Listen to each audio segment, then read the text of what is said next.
안녕하십니까, 노선호입니다. 5월 14일 토요일입니다. 오늘 새벽 마감된 미국 시장, 오랜만에 좀 상당히 큰 폭의 상승을 하는 모습을 보였습니다. 특히 나스닥 지수가 지난 2020년도 11월 이후에 하루 최대 폭의 상승을 기록하면서 3.82%대 상승을 했고, S&P 500 지수 2.39%, 그리고 다우존스 1.47% 반등을 하는 모습을 보였습니다. 그동안 미국 시장이 정말 힘겨운 모습을 보였었는데요. 오랜만에 좀 이번 주말은 그래도 좀 투자자분들이 안도의 한숨을 좀 내쉬면서 좀 편안한 주말을 맞을 수 있지 않나, 그런 생각 해봅니다. 역시 시장은 똑같은 이유로 하락을 하고 또 똑같은 이유로 상승을 한다는 것을 오늘도 보여줬습니다. 사실 연준의 입장에서는 미국 시장의 하락을 원치는 않습니다. 그렇기 때문에 시장이 계속적으로 이렇게 하락을 하고 이럴 때는 또 연준에서 예상보다 금리를 덜 올릴 수도 있다. 그런 기대감이 시장에 좀 긍정적인 호재로서 작용을 했습니다. 그러니까 긴축을 하기는 해야 되는데요. 근데 긴축을 굳이 0.75% 이렇게 하면서까지 시장을 무너뜨리면서까지 긴축은 할 이유는 없다. 그렇기 때문에 시장도 결국 이 정도까지 하락을 했으면은 이제는 또다시 최소한 좀 기술적 반등이라도 좀 나올 때가 됐다. 이런 생각과 함께 연준에서도 이제 그런 기대감이 나오는, 또 각종 연준 인사들의 좀 안도를 느끼게 하는 그런 발언들이 나오면서 긍정적인 모습으로 보였습니다. 여전히 사실은 지금이 바닥이다 이렇게 확신을 할 수만은 없어요. 그렇지만 그래도 지금이 바닥일 가능성을 보고 베팅을 하는 것이 주식을 투자하는 입장에서는 수익을 낼 수 있는 지름길입니다. 사실 주식을 여기서 사지 못하면은 결국은 더 위에서 살 가능성이 훨씬 높아요. 그렇기 때문에 지금 현재의 시장 절대 비관하지 말고 좀 긍정적 관점으로 접근을 해야 된다. 이런 부분들은 오늘 새벽 마감된 미국 시장, 그리고 또 어제의 국내 주식시장을 통해서도 알 수 있지 않나 생각이 됩니다. 어제 같은 경우에 역시 국내 주식시장도 상당히 좋은 모습을 보였습니다. 코스피 지수 2%대 강세를 보이면서 2600선을 회복을 하는 모습을 보였죠. 그래서 또 한 주일 동안 생각해 보면은 사실 월요일 날 하락하는 것까지는 회복을 하지 못했지만 화, 수, 목에 하락을 했던 거는 금요일에 하루 만에 좀 회복을 하는 모습을 보였습니다. 어제 새벽 마감된 미국 시장은 혼조 마감을 했어요.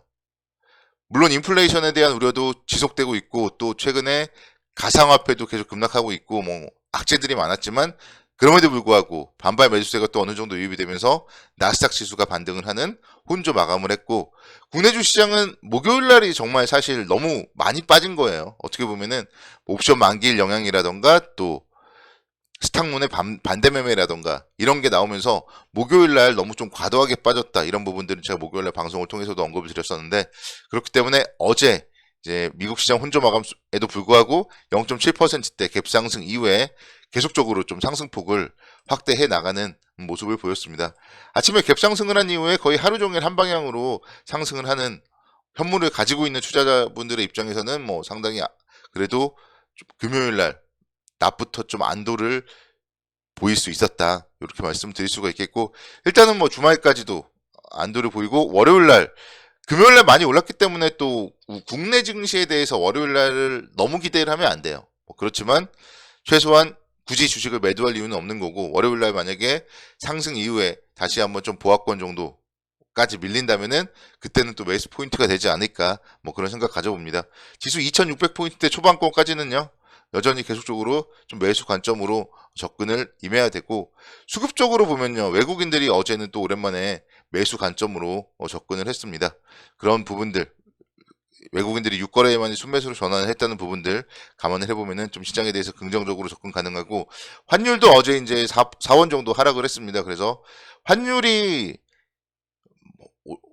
1,300원 정도가 좀 고점이 되지 않을까, 그런 생각 해보는 입장이라면은 지금의 수준에서는 환율에 대해서도 이제 워낙 강세에 좀 베팅을 해야 되는 그런 시점이 아닌가, 그런 생각 가져봅니다. 그래서 시장에 대해서는 여전히 계속적으로 너무 걱정하지 말고 긍정적 관점으로 좀 접근 가능하겠다, 이렇게 말씀드리겠고요.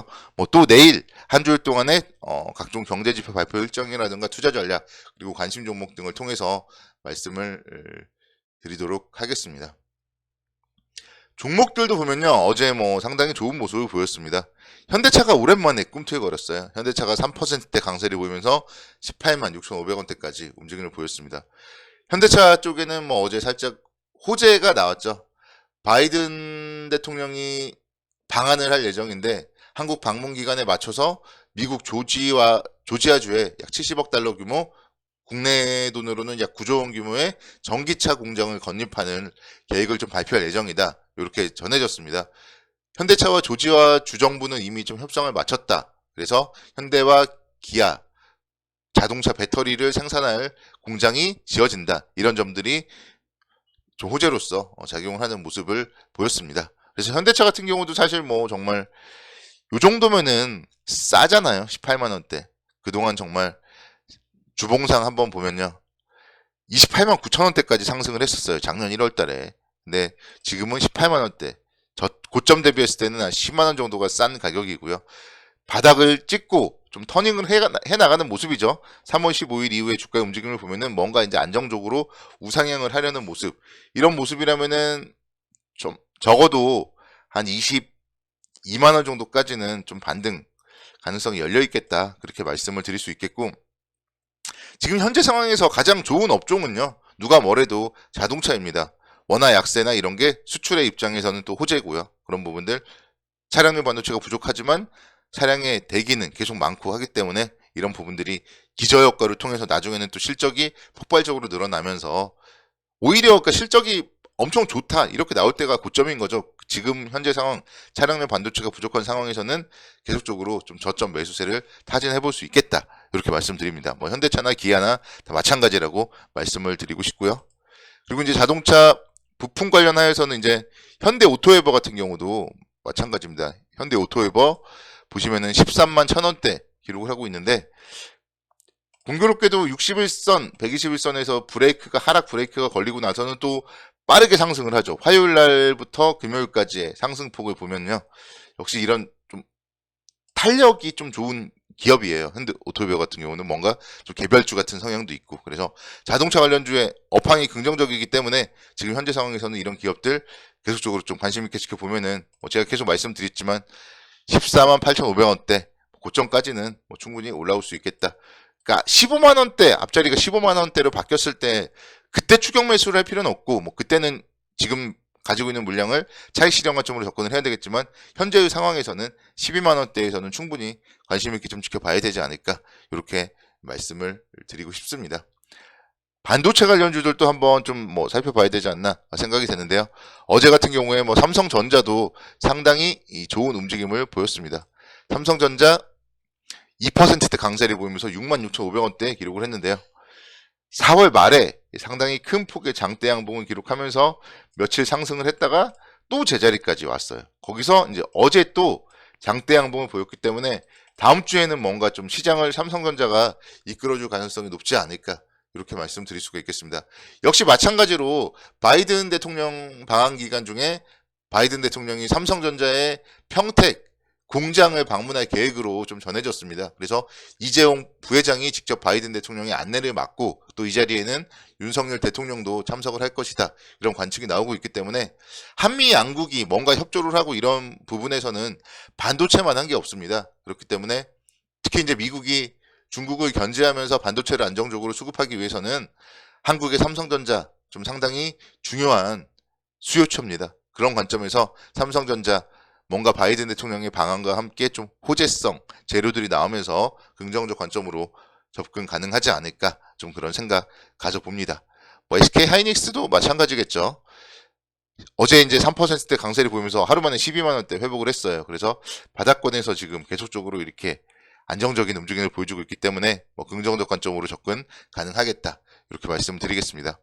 마지막으로는 증권주 오랜만에 좀 살펴보도록 하겠는데요. 사실 증권주에 대해서는 제가 그동안엔 좀 언급이 없었어요. 왜냐면 시장이 좀 약세를 보이고 또 증권주에 뚜렷한 호재가 없었기 때문에 최근에는 좀 언급을 하지 않았던 것 같은데요. 삼성증권이 오랜만에 이제 실적 발표를 하면서 1분기 실적이 시장 기대치에 부합하는 모습을 보이면서 2%대 강세를 기록을 했습니다. 그래서 이 정도면 사실 좀 상당히 바닥권의 움직임이 아닌가, 그런 생각 속에서 다시 한번 시장도 강세를 보인다면 결국은 시장 수익률 수준으로 기술적 반등 가능하지 않나, 뭐 이런 생각 해봅니다. 주말 잘 보내시기 바라겠습니다. 감사합니다.